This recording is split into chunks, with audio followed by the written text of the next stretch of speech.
In this video you are going to learn how to fight fire with fire, how to fight the tricks with tricks. And in this position we have the Englund Gambit. I have an article about this. You are very welcome to follow the link below of that video in order to read the article and learn more about it. And after the move d4, black can play something like e5. The main idea is to unbalance the position, to create some tricks, and I'm going to show you 3 examples actually, not in this particular Englund Gambit, but in general, how to play and how to recognize the tricks. And here we can take that pawn and black can play something like this. It didn't happen in the first game, and the idea is to capture the e5 pawn instantly. And after this he can continue attacking that pawn with the queen and knight. Now he would like to capture like this. White can attack the queen or play this move actually, and here black has this check, attacking the king and after that threatening that pawn. So white can play something like that, black can take there. White could be happy in order to attack the queen, protect the rook, but already he lost because we have this idea bishop on b4, the bishop is under attack. White can play here queen d2 in order to protect everything, and after that move he could be happy taking with the queen, protecting the rook, but however black can perform the beautiful checkmate with queen to c1. So we have a lot of traps, and in my game he didn't play that one. You're very welcome to follow the link in order to read the article and see a lot of videos. But in this particular case he played bishop to c5, tried to develop the pieces. I played that one and now he played d6.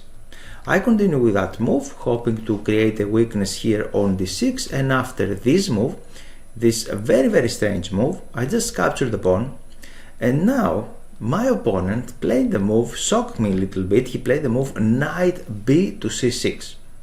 And what could be your reaction here? Because he's sacrificing the knight. He's 1800 elo player on Blitz and he just sacrificed a knight, right? You can say that it is a blunder, right? And I'm going to take this knight instantly. However, in order to recognize the tricks, you should understand the situation. Your opponent is going to give you a big gift. Trojan horse, for example. He's giving something very big. He's very generous. He would like you to take that knight. And I didn't do this one during the game because if I just capture here, I'm going to lose the queen. He cannot capture the queen right now because the king is protecting the queen, but he has this trick. And after this one, my king is under attack and now he can take my queen and I am losing. However, how to fight the tricks? He just played this one, and what we did actually in the previous moves, our main idea is to create this weakness on d6. This is the main idea. And after that I played a very nice move, knight to c3, because I'm protecting my queen and I'm threatening to capture the knight. So he has to do something and he just captured like this. I didn't want material. Would you like to put your pieces in the best possible positions? Then I have a step-by-step guide to help you improve with confidence your positional chess. This course created by me and international masters Mateusz Kolosowski and Valery Lilioff. Activity, the well-placed pieces, will give you the right to create powerful tactics and successful attacks. Inside the course you are going to learn how to play with your pieces, every single piece. You are going to learn the thinking system, how to understand the openings in better way, how to evaluate properly a position, and many more. We have 11 chapters in total and some of them are very advanced. For example, you are going to learn all the positional principles, the positional sacrifices, and many more things. If you are interested, you are very welcome to follow the link below of that video and learn more. In this particular moves, however, I just developed my pieces. We have little pressure here, and after this move e3, everything is very harmonious in white's position. We can play that one, castling, and everything is just fine. And my opponent continued making more tricks right now, continue creating threats, and as you already learn, or you are going to learn from my positional course, that these tricks are not going to work if you don't have a good position. He would like to attack actually to create some threats, and if you are continue creating threats, maybe you can reach this rating 1800 elo, but you cannot play above this one. Now I played that one, protecting my pawn. He just played here. He would like to create more tricks, more threats, because he would like to capture here the bishop, and after pawn takes he would like to capture Nf2. but this pawn is unprotected. I capture here, he cannot castle anymore, and after that one we have some exchanges, and the easy part when you have more material is to continue exchanging the pieces. He cannot really take here because the queen is hanging, and after these exchanges still he cannot take on f3 because I have this double threat on c7. He played that one, and after this he just played the rook there. My rook doesn't have any job, any work to do, any task to do here protecting that pawn anymore, so I played rook to d1, and here we have a new position because he's just attacking my knight, and we have to do something about that. We have some ways to do it, but here it's exactly what I'm saying: fight fire with fire.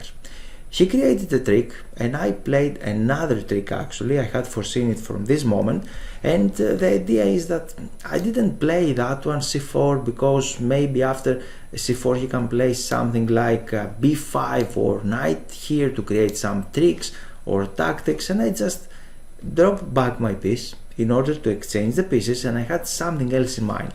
After this one, he's continuing attacking. Obviously, he would like to do threats, and he is threatening the pawn on c2 and the pawn on a2.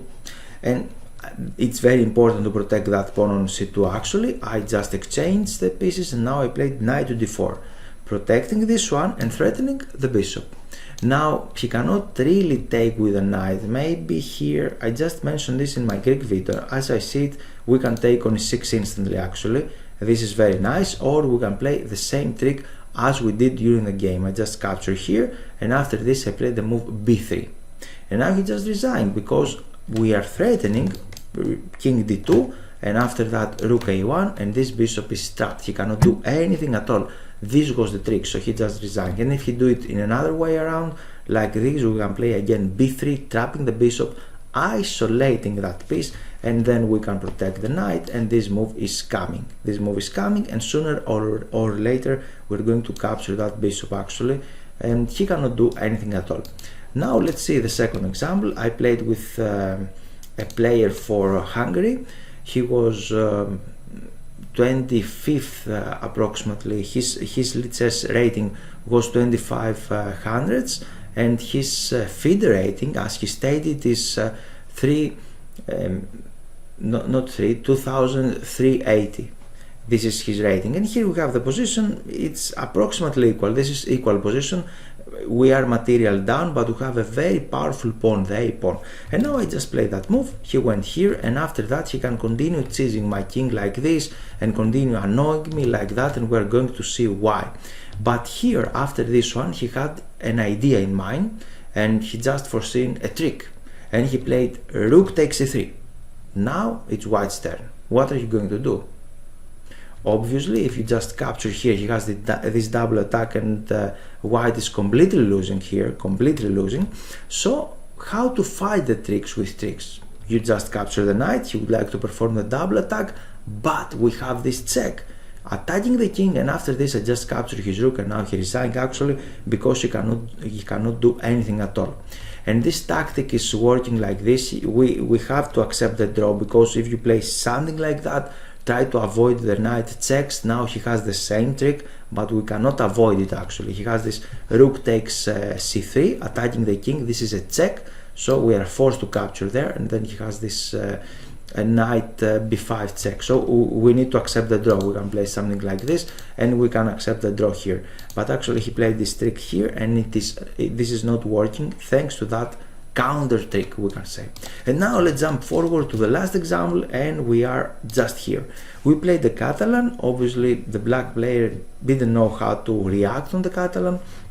He has a very passive position right now. He didn't develop his pieces. He's trying just to exchange some of them, but he played this move h6 really ugly, and I had the position and I played the move f4.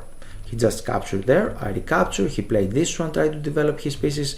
I played that one, finding a new target, and after that I just play bishop to e4, and you can see white is coming. This is one possible idea. Another one is this one, or we can play d5 in the appropriate moment, or we can start doubling the rooks here. So we have some ideas on the king side. And here he just played this move c5. It looks logical, try to counter strike in the center, and I just played this move d5, and I thought I'm winning here, right? Because I completely control the center, I'm threatening something like this, and what he's going to do. So we have some exchanges. Okay, now I have more possibilities like this one, or like d6. Actually, we have a lot of ideas, and he found a trick, and he played this move, bishop f6. Whoa, what is that? It is a trick actually, because he's giving the bishop in order to capture my bishop. And I just captured this one, I calculated a little bit, I captured here, and now he just captured on d5. This is a trick, because he is threatening right now to capture with a rook or with a bishop, and if he manages to do this one, then our king will be vulnerable there, right? He's controlling a lot of light squares. And now, how to fight the tricks? What do you think? And the idea is to play something like this, because we are threatening checkmate here to create a stronger threat actually, threatening the pawn on d7, and after that I just captured here his bishop, and he lost all of his light pieces, and the game actually here he lost the game as well. So your opponent cannot really create these tricks if he doesn't have a good position, and if he plays some tricks like this one, like bishop f6, you need to calculate a little bit, maybe sometimes don't accept the sacrifices, or accept them if you just calculate a stronger threat like queen g4 and things like this. Thanks for your time, and I hope you enjoyed the video. Here it's time for action. This is the initial page of my website, and here you can click Give me access to get access to free lessons. You can read this page, and if you scroll down, here you can add your name and your email. After that, you're going to take a free lesson how to avoid chess blunders. So, time for action is now, and you're very welcome to join my mail list.